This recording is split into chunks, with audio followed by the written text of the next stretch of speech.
All right, ladies and gentlemen, it's your boy Ali Madawi back in the ME studios. We are the ME show, and I am your strategic partner. I am super excited, and I cannot hide it because I got another guest in the building. And this time, this gentleman not only is highly educated, not only he's been a DJ, so he's that cool kid that you want to be around, if you know what I'm saying. VIP section in the building. Boom, boom, boom, boom.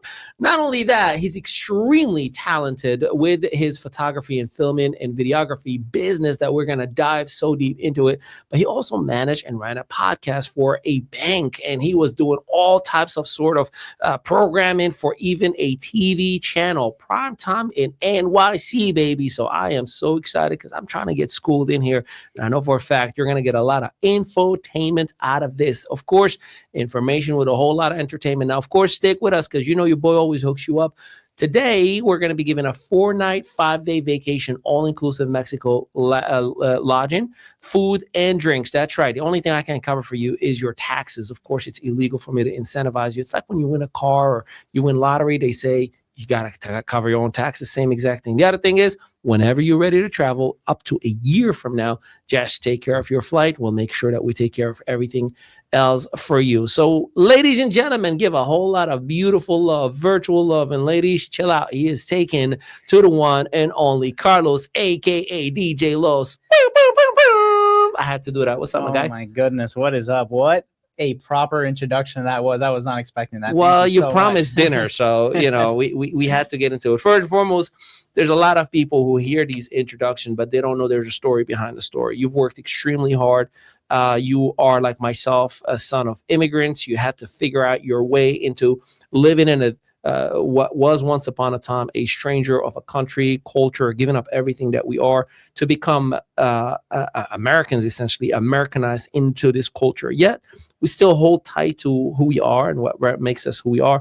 But I am intrigued and curious to hear about your background, about how it all began and how you kind of identified the love of videography or the love of business, if you will. So give us a little bit of that feedback on all things Los. Well, I mean, first off, thank you for having me. Of course. I really appreciate you taking the time. Of course. On a Sunday, nonetheless, to come do this We with me. are big fans, by the way. I'm going to tag his DJ playlist, of course, on the captions as well, on the description. Extremely talented. My wife blasts, like we have the speakers on the ceiling. Yeah. It's nonstop Los all day, every day. But go on, please. So a little bit about me. Like you said, I am the son of 2 immigrants from El Salvador, and that in itself just speaks volumes to my inspiration in entrepreneurship, because I witnessed, my family struggle for so many years in the beginning of our life here in this country. I'm talking 12, 14, 16-hour days every single day without a break. I would hardly see my dad when he was, on the road working. He was a truck driver. And fast forward 22 years, and he now has his own logistics business that, thank God, is doing absolutely way to go, Pop. Amazing. And that is my biggest inspiration in life, is my pops. He actually has no clue that I'm even doing this or even talking about him. So when he sees this, I'm sure he'll probably get emotional, but he is the one true North Star in my life, that no matter what happens, I know that I can always go to him and he's going to guide me in the right way. Same with my mother. She is the backbone to the business, to the family business, and his backbone in life. And without both of them in my life, I don't know where I would be, or if that love of entrepreneurship and owning your own business would have even flourished to what it is today. Wow. I'm not crying. You're crying. Goosebumps. I know Rich in the background over there is like in tears saying like, I want a story like that. No, that's phenomenal. And I appreciate it. Do you think that grid, if you will, that you saw Pops put it into the work and building or having that investor mindset, right? I'm going to put a little bit of work, a lot more than I should have in the past, so on and so forth. Do you think that cultivated your mindset, cultivated your habit, cultivated your discipline and your drive? Or do you think like you kind of had to find your own lane into where you are right now? I think it definitely cultivated almost everything about me, my personality, the way that I think about things, and the way that I problem solve.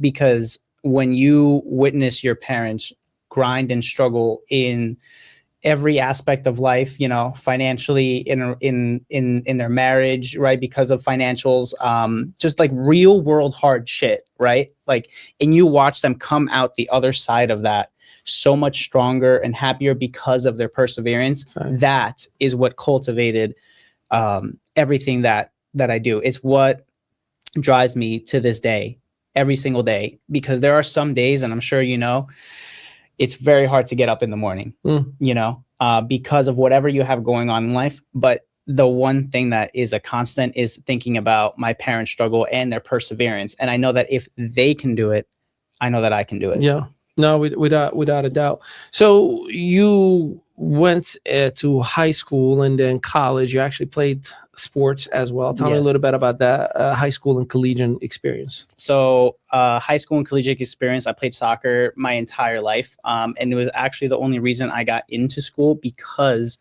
I was not the most books. You weren't the best smart. academically speaking, but from an Exactly. athletic standpoint, you made up what you were missing in the books. Precisely. Okay. Precisely. So even though I didn't hit the books so really hard, I was athletically gifted enough to get into college. And because of that, I spent 2 years in college, and that is where I found the love for photography and videography, because through athletics, I was recording myself and documenting my progress in the gym, in sports, and everything. The six packs. I looked you up, bro. I've seen them. I've seen them. See. By the way, ladies and gentlemen, what you call that is I am humbly showing you off. You know, it's like you know, I wasn't really good with the books, but my athletical skills were out of this world. If you should see the way I'm just messing with you. Okay, so how serious were you about the athletic side of you? That obviously you had to put some basic effort into the books. But how good was, I mean, were you considering to really pursue the professional side as far as the athletics? Yeah. So especially, you know, soccer in this country is extremely political, and you can compare and contrast academies and the youth system in the United States versus Europe and South America. There were conversations that I was having with my parents. I was like, what if we took, you know, the dive of maybe having me go down to South America and trial at a few clubs and then try to go that professional route? Why didn't you? In the end, because I was so deeply already culturally ingrained in this country, you know, we're talking, I'm about to be 18, 19 years old at this point. So it's going to be tough for you. It's going to be tough at that point. Yeah. At this point, you're an American kid going to South America. So looking back, do you wish you did go, or? I wouldn't change a thing, because at the end of the day, where I am today, right now, everything that was in my past has made up everything and who I am today. So even, you know, that no was regrets. No regrets. Yeah. It was a decision that you had to make like early on. But I'm glad that I did, because now I can say that happily 10 years later, I am, you know, a successful business owner in the photo and video space. And I've had the honor and privilege of working with some of the best people, best companies in the world. modernsyncmedia.com, by the way, if you want to check out his work, and amazing footage. I mean, every time you post anything on your social media accounts, it's like, you know, I want to go, I want to travel, I want to experience it. No, really, you know, look, there's one thing to say that I'm a photographer. It's another thing to show it. There's one thing to say I'm a videographer and an editor and a producer, and another thing to actually do it. So kudos to you for actually documenting your process and your progress. So as far as family, you know, do you guys have that foundational El Salvador culture while keeping up with American culture, kind of like what we do in my family? You know, I'm Moroccan, my wife is Colombian, and you know, we celebrate everything. So there's a lot of holidays, right? There's everything to be celebrated, and then there's the American holidays. Did you guys celebrate Thanksgiving? Of course. Okay, of so course, so it is an American Salvadorian family process. 100%. That's awesome. But we do everything we can to keep every Salvadorian tradition alive. For example, every single New Year's, the entire family, immediate family, gets together, no matter where we are, what we're doing, and we help my mom make these insane. I'm gonna bring you some, by the way, this New Year's. Insane sandwiches. I mean, why didn't you bring them today? because the tradition is once a year and only on New Year's. It's Fine. that special. Fine. No matter how much you want it throughout the year, no matter if you're craving it once a You year got on less New than Year's. 30 days to do Yes. this. I mean, look, family, I love y'all, but he has to come down and bring, or I'll come up, and I'll meet you up there as well. Yeah. Okay. So that is the one tradition that immediately comes to mind that we keep alive every single year, no matter what. And, thankfully we've all been able-bodied and healthy to, been doing this ever since I was born. Every New Year's we get together to make the best sandwiches in the world. And I promise you, they're the best sandwiches. See what I mean? There is no debate. He humbly brags, like he does the, so far it's all, we're family values. We keep it, but we have the best sandwiches in the world. Like shut up, everybody.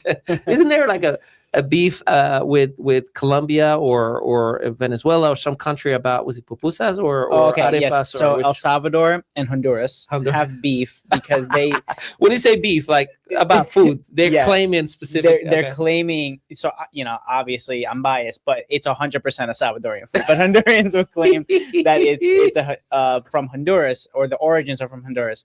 Just kind of like with Colombia and Venezuela with arepas. So wait, I missed something. So Honduras, what is the beef about? Which meal? Pupusas. Okay, pupusas. So pupusas, Honduras are saying we created it. We claim it. Yeah, but Salvadorians know. Like, there's the beauty. There's the humble butt. Okay, and then with Colombians, it's arepa. Arepas. With Venezuelans, I mean, I don't know too much about that beef, but from what I know, you mean like sides, Colombia and Venezuela? Both sides claim arepas. Yeah. Okay. Yeah. All right, man. Well, I look forward to be the judge because I will not be biased. So we got the best sandwich in the world. I'm making a menu here, and then we got pupusas. All right. Yeah. I look forward to trying these.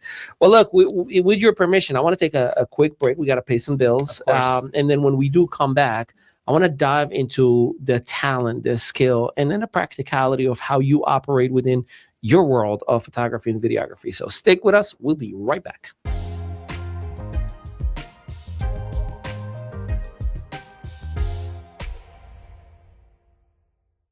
All right, let me know if you did visit modernsyncmedia.com, because look, there's some goodies in there. So whether you got a wedding, whether you got a birthday, whether you got a special bar mitzvah, whether you got a destination, whether you got an event, a seminar, my boy got you. You tell him Ali sent me, so you got to work with me. And we're going to talk about that in just a hot second. Make sure you also follow him on Instagram. Some beautiful imagery. It's going to make you want to take vacations all the time. Alrighty, let's dive into Modern Sync Media. Tell me the foundation of the business, when it started, who is in business with you, and what is it that you focus on or what you're passionate about as far as working with clientele? So Modern Sync Media actually started through love of fitness. And my business partner, who still is my business partner now, Maddie Fusaro, who is an online coach in the fitness space. Shout out to Maddie Fusaro. Let's go. He will get you right. Whatever you need in terms of, your nutrition, your training. He is the only coach I could ever recommend. He got me ready for a whole bodybuilding show. I soloed my first one before we actually knew each other. And then I didn't even place top 10 in my first show when I just did it by myself. Then Maddie was my coach for my second one, and I got second place, only losing to a professional. So just make sure I'm under this bodybuilding. Yeah. Like Speedos and and the tan and everything. I can't unsee that, ladies and gentlemen. Yeah. And ladies, chill out. Again, he's taking.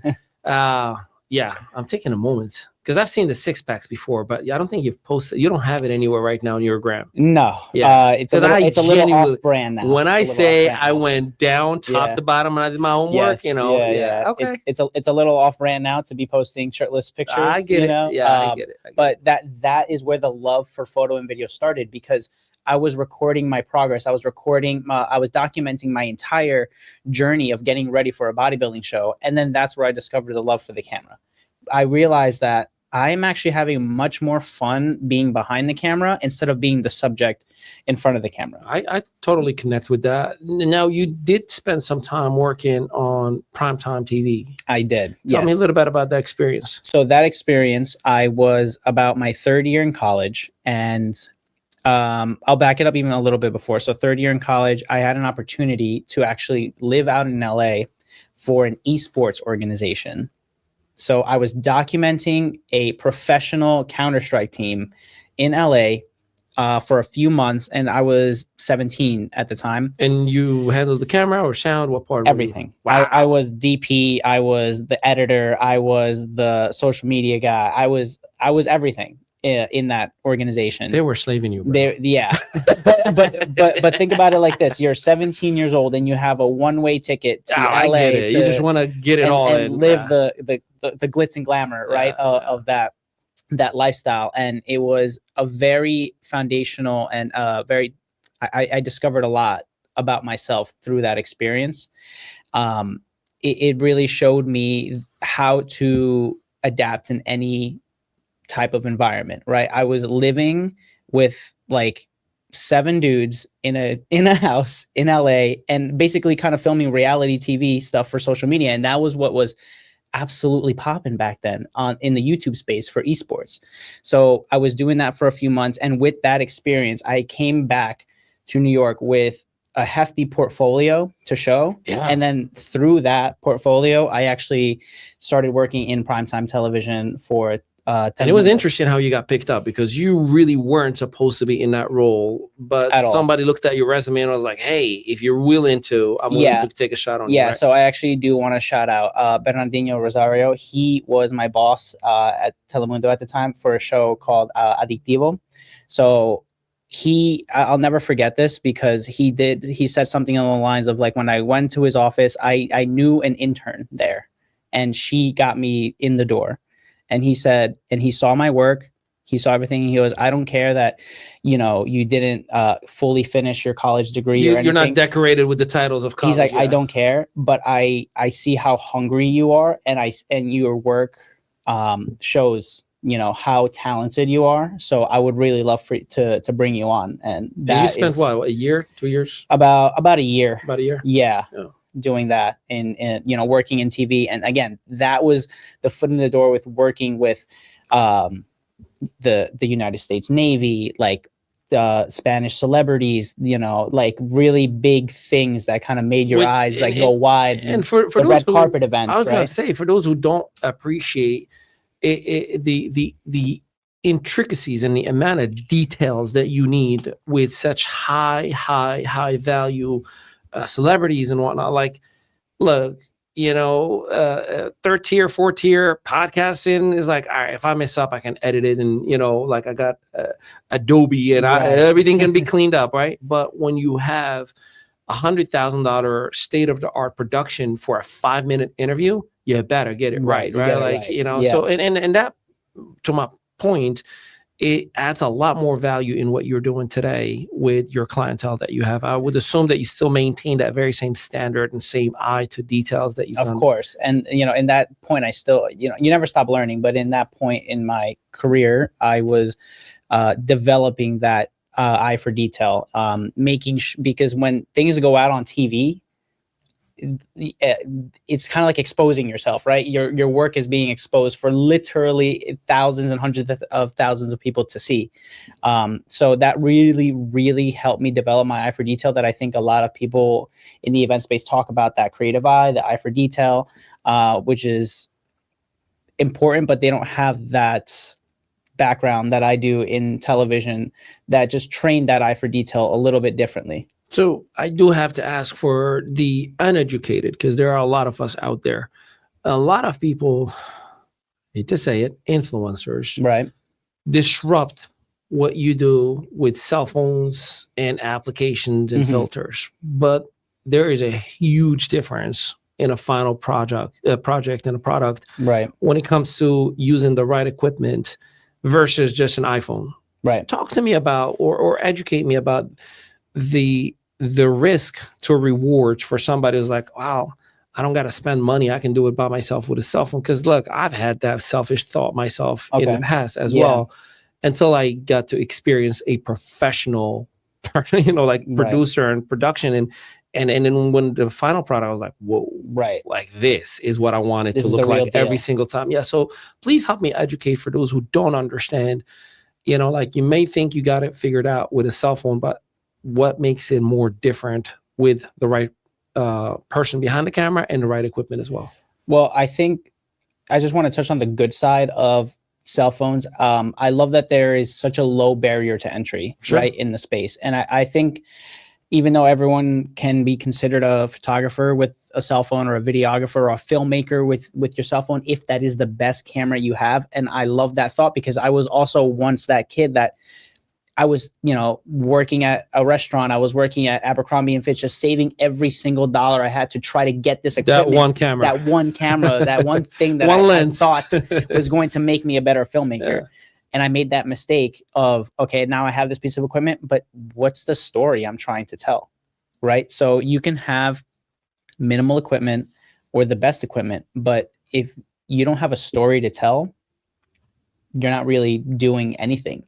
But to your point, I will say that once you start dabbling into some real heavy duty industry standard, very advanced high-tech cameras and audio lighting, it makes the job a lot more complicated, complex. You have to solve more problems, but that final result is what makes everything worth it, because you're not going to achieve that look of this for the story that you're trying to tell with a cell phone, most likely. What's the biggest hiccup you've ever had at a project, and how did you fix it real quick? If there's that one story of like, oh my God, this one time we effed up so bad, but we turned it around. Do you have one of those? Or you're perfect as well? I am definitely not perfect, because the reason why it's kind of hard to bring one situation up is because there has been so many. Okay. Because every single event, no matter how much you timeline, no matter how much you speak with your client, the event planners, everyone involved, right? It's a team effort that we're there for the client. Something is always going to go wrong 100% of the time. I have not, out of the hundreds and hundreds adapter, of weddings, one plug, one wire. Yeah. It may not even be on our end, but within the environment of an event, something is going to go astray from that timeline that, is like your Bible on an event day. But one event that I can think of just off the top of my head, we were down in Miami doing an event for a client, and there were multiple locations where we had to set up audio. And in the midst of, running on zero sleep, on your feet for 12 hours, haven't eaten in like 8 hours, I completely forgot my audio recorder in one of the locations. And then I go back about 2 hours later, and the entire room, it's already cleared. Yeah, cleared. I've been through that. And before. my heart sank. Yeah. Because now we have about another 8 hours to that we have to film and record and get audio for. I had to hit up the people that I didn't know, three people down the line in the bureaucracy of this event to get this one guy's number, and I'm calling him, and he's already home from the event, and I had to pay him $100 to come back and bring my recorder because he accidentally packed it in his stuff. And I'm talking right as the next phase of the event was about to start, I plugged it in. Like, it was like slow motion. I know like the MC was about to start the event, and then I go record. Yeah. Well, yeah. We had a recording session that we traveled for, and we had all equipment, everything's connected the right way, but we were connected to the wrong mic. Oh my God. So what we recorded was from a mic that was far away. Yeah. Just echoed far away. And we figured it out, and we delivered. Everything is good, but I know the feeling where your heart sinks. If only the client knew what we had to go through to get shot, to get the proper audio for their. You know what I appreciate is we could have called and be like, hey man, we got to re-record this side, or like, hey, we messed up, or we get. But you don't get that in events. Nope. If you miss it, you're absolutely done. royally screwed. You're done. Yeah. And then that's your reputation right there. And in the event space, especially, you're dealing with people's most important memories and most important day of their lives, yet before, if they have kids or anything like that. Apart from that, your reputation is everything in that space. So if you miss something for one client, one wedding, you're ruined a milestone of a lifetime. Exactly. Yeah, absolutely. I get it. So let's dive into the work itself. what kind of events or type of filming or photo shoots, or do you specialize in and or do or prefer to do, or you do the most? Let's get into that. The work Yeah, itself.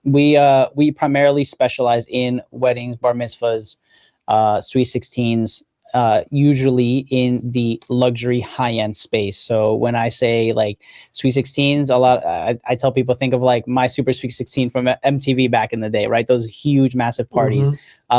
People don't realize how big, some bar mitzvahs and bat mitzvahs are. Bigger than most people's weddings, and they have no clue. It's a very niche market.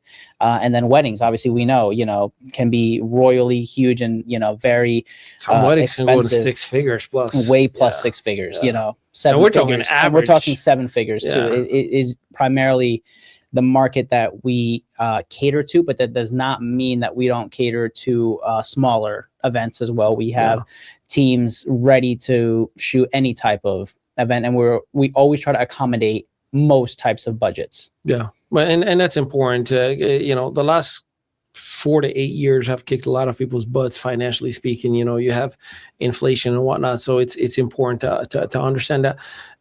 Is there any type of photography or shoot that you wouldn't do? There's boudoir or anything outside or it's like, hey, it depends on the situation, the budget, and the client.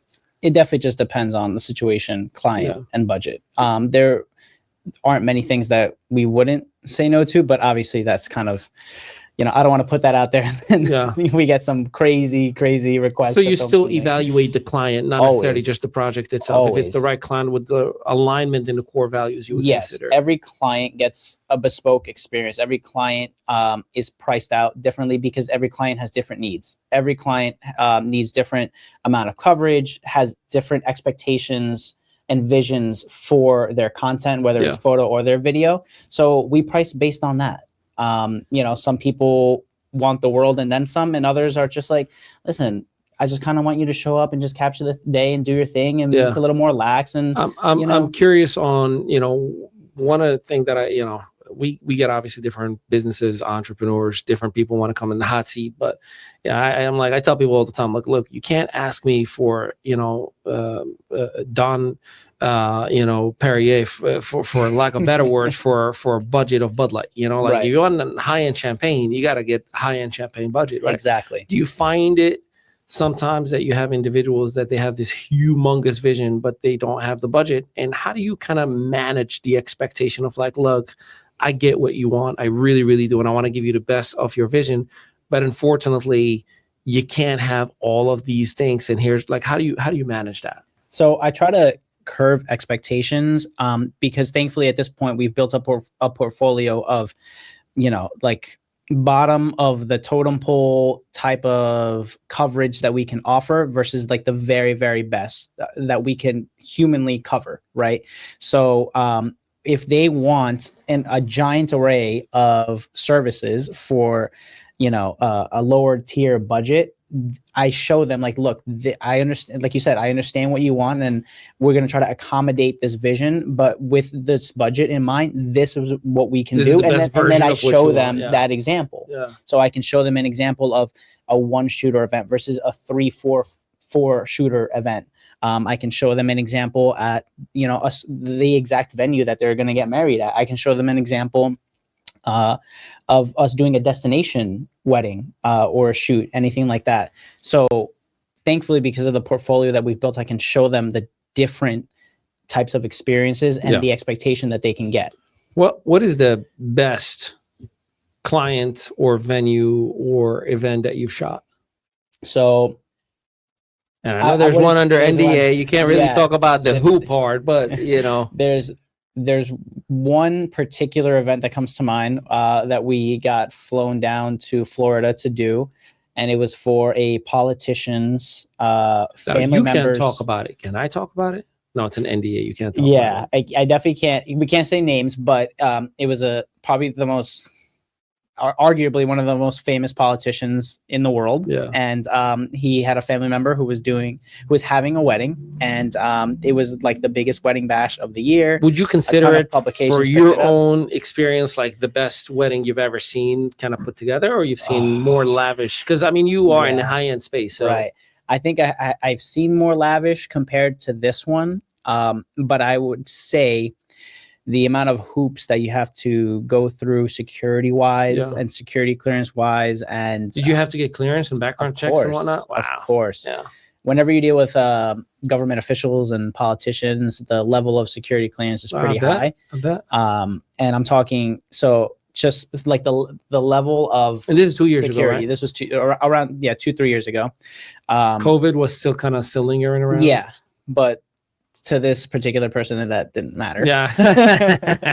So keep it at that, because you're Yes. starting to give hints. right. So just so you can get a level of feel for security Yeah. and how that affects your job as a photographer and a videographer. Like, you have to get close to these people, right? Because how am I going to get my shot if I'm 30 yards that way, right? Yeah, No of matter how course. long of a telephoto lens you Yeah. have, the feel of a shot, right? You have to move around and you have to be around these people.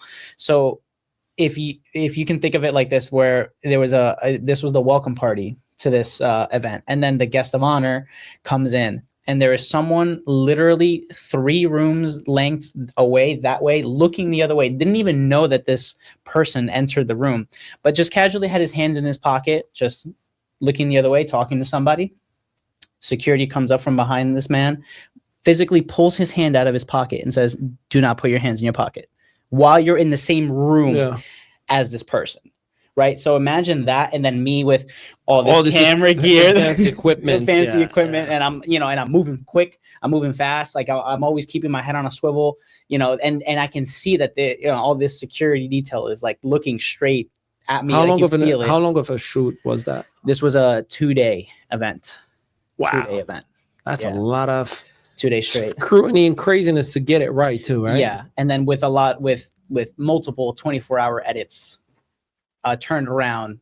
Who does the edits? You do the edits, or is for it this Matt? particular Is it event? Matt, right? Yes. Is his name? Okay. Yeah. So for most of our clients, Matt actually does a lot of the editing. He handles, shout out to him, because he is far more patient than I am. He is an entrepreneur as well, full through and through.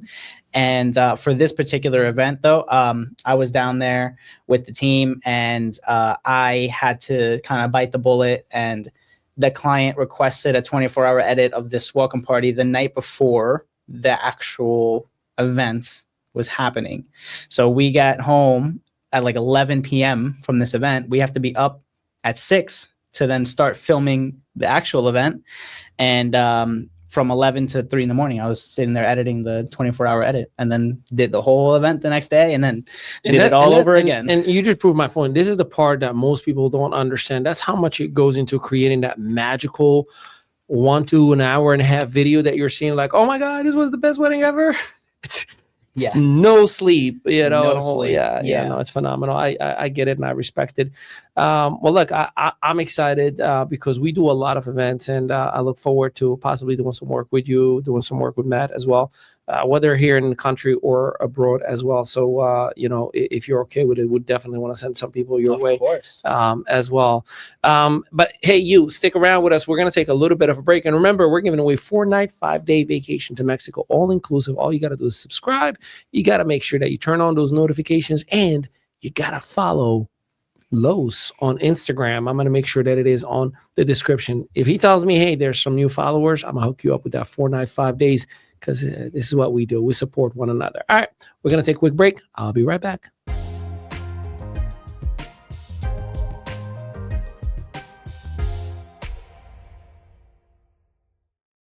Welcome back. Did you visit the website? I know I did. Spiffy, isn't it? Did you hit that subscribe button?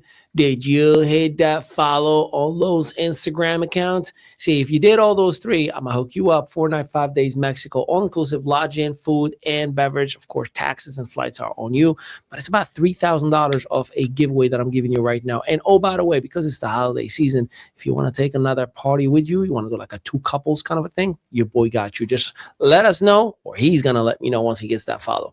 All right, so let's dive into the future of modern sync media. What are you anticipating as far as growth? Who or what do you want to grow the company into, or are you satisfied with how it is right now and kind of like just run it for a little while until you figure it out? What's your mindset as far as the future of the company? I think the future of modern sync, it looks a little bit more in the high-end event space that we're already in, but just becoming a household name in it. Right now, we are not the, top 5, 10, 15, 20 in the world. And we want to be in that name, in that list for the world. Right now, a lot of people know us locally, right, from New York. We're a studio in New York, and even though we get to fly around the country and some parts of the world, there are other studios and other photographers out there that are world renowned, and that is where I'm trying to get this company and myself to be on that level of talent, of creativeness, of thinking outside the box, of actually being a little different. Even though weddings and events can be pretty mundane, you can do you do one wedding, you've done them all, and there's little intricacies and differences between them. We really want to do some work that stands out from the rest. So you need to get down this way, and I'll tell you why. So about 5 minutes from where we're located, Netflix Studios is opening up. I don't know if you know that. I think you might have mentioned it. Yeah, Netflix. Netflix Studios is. I mean, they got the contract. They got an 8-year contract with New Jersey. That's where we are. For those of you who don't know, we are located in Eatontown, New Jersey, and from way south to way north, it's buildings and construction everywhere. And the reason that is everybody's anticipating, I mean, once you're going to have like Hollywood celebrities coming this way and studios, you're going to have extra actors, you're going to have voiceover actors, you're going to have people who are going to do their headshots. This is why we're excited about this, baby. This is an investment for 2 years from now when Netflix Studios open up. So something to think about. Essentially, there will be a Hollywood on the Northeast because Tyler Perry opened the studios in Atlanta. Oh, okay. And Perry Studios. He opened he bought what used to be slave farms, about 40 acres of slave farms, and flattened the whole thing and built all kind of studios. So yeah, he did it right, man. He's the next incredible multi-billionaire. Yeah. Obviously LA, Hollywood is where it's at. And we're excited about what Netflix is going to be doing on this side as well. So in terms of the ideal client for you, you don't put a cap on who do you want to work with. And at the same time, it just comes down to core values. What would you say those core values are? How do you identify this is the right client for us or not? Is it based on budget? Is it based on project? Is it based on who they are and how they interact with you? Because I'll be honest with you, man, so far this year, we've been extremely blessed. Our clients have been amazing. But in the past, you get such a pain in the ass of a client. You're like, I regret doing business with you because forget making money. You're making my life horrible. Right. Is that such a thing that you look for specific core values within your clientele? I think one of the freedoms and the best parts of entrepreneurship is that you can say yes or no to anyone as your client. But the gift and the curse of that is that every client is now a new boss, right? In a sense. So the biggest make or break thing is like, are you a good person? Like you can get a vibe and you can get a feeling for someone. But at the end of the day, budget, who they are, how you connect with them on that level when, you have that initial discovery call with someone, all these things play a role into, who you want to take on.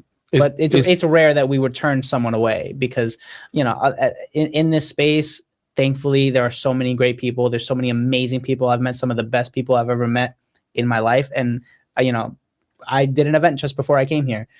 And this is one of the most sweetest, down-to-earth families I've ever had the pleasure an honor of working with. And if it wasn't for me being in this business, in this industry, I would never have met this family and met these people. Is part of the discovery called "Are pupusas from Honduras or El Salvador"? Is that something that we evaluate? No, I'm just messing with you. For you personally, selfishly speaking, I mean, I understand. We are our business. It's if you're a true entrepreneur, you were like it's there's no clock in, clock out. It's Right. like I wake up and it's on, right? Do you see yourself doing anything else or growing into anything else? Or, I know you did podcasting. I know you did photography. I know you did before being in front of the camera, and now you did behind the camera. Like, what is next for Lowe's, selfishly speaking, as an individual? Selfishly speaking, as an individual, I would definitely like to free up a little bit more of my time to chase the music as a creative endeavor. And again, selfishly speaking, if, you find yourself kind of battling, okay, I know that there's a ton of work to get done. Like you said, the work clocked in, but then, you think about feeding the creative part of your soul, which sometimes as your job, right? Because photo video at one point in my life was just a creative endeavor. I loved to discover new ways, methods, techniques to make something, to make a story look amazing.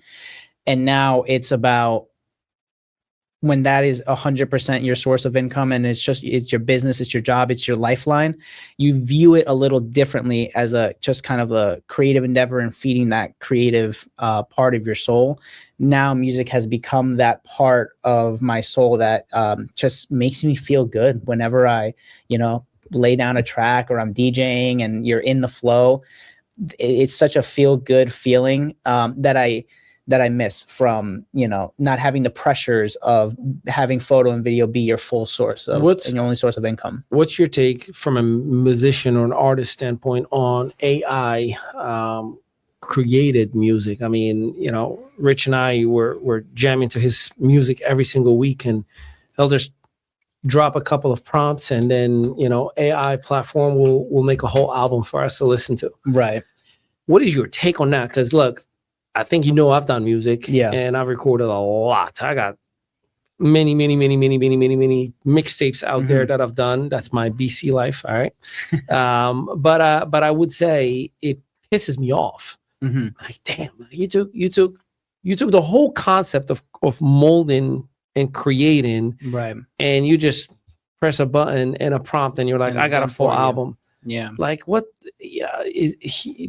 Give me your perspective from an artistic standpoint about AI and music. I think people can see through that because it's so not authentic. So people can see right through, and they may not be able to hear it from a technical standpoint of like a level of production that's AI produced or human produced.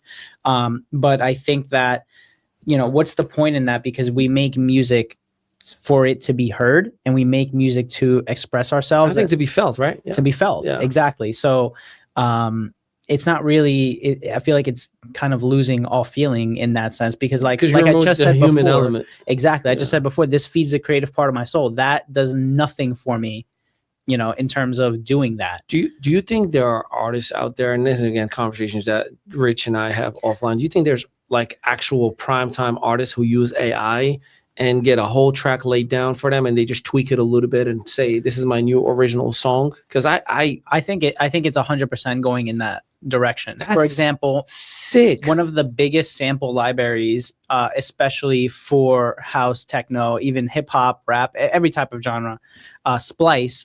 I just discovered this the other day, has an AI like groove generator, right? So you just pick a BPM, you pick your key, and then it just develops the foundation of a song. Exactly. And then you just hit refresh on the elements that you want to replace. It does it automatically. So you have literally the foundation of a whole track in seconds. So your kicks, your drums, your vocals, your effects, everything in seconds. But again, it just doesn't feel authentic at all. I can see how it may entice beginners, but I think speaking from a more professional standpoint, I don't see it, being like someone can just make that in seconds and then they publish it out to the world and claim it as theirs. And they claim that it is a a level of production that could be considered professional in that way, you know? That's scary. And, Yeah. and at the same exact time, like, you know, if you, here's how I think this is the best example. It's like going to Italy and saying Starbucks is the best coffee ever and I can make it in seconds. Yeah. And that pisses off every Italian. Is like, what are you What are you doing? doing? You know, or going to Honduras and saying pupusas are the greatest. I had to. Okay, you are big on football, our football or soccer. You appreciate the game and you play FIFA as well. I actually have not played since 2023. Good. So I can Because catch you on a game very quickly soon still- and kick your ass. I could still beat you though. All right, Even though I I haven't will played stream in it 2 on years. Twitch and Let's I do will it. tag I'm every so single down. individual. I am so down. So just for the record, this will be a challenge, you know. You know, I because look, I used to play Die Hard. I got rid of this. I used to play it on Xbox in 2014. Yeah, 2014. I got rid of it because I used to play 6 hours at a time. Like, and I mean, straight up, especially at the time, the league just started, you know, when you can play, I forgot what it's even called anymore. Every week you can play an actual live league. Okay. And you rank. Right. So the more you play and you win, the more points you get and the more you rank in. And I used to be on the top 10. This is again back in 2013, 2004. Bro, I was diehard. I mean, it was a religion to me. You would offend me if you say you could be better than me back then, right? You're right.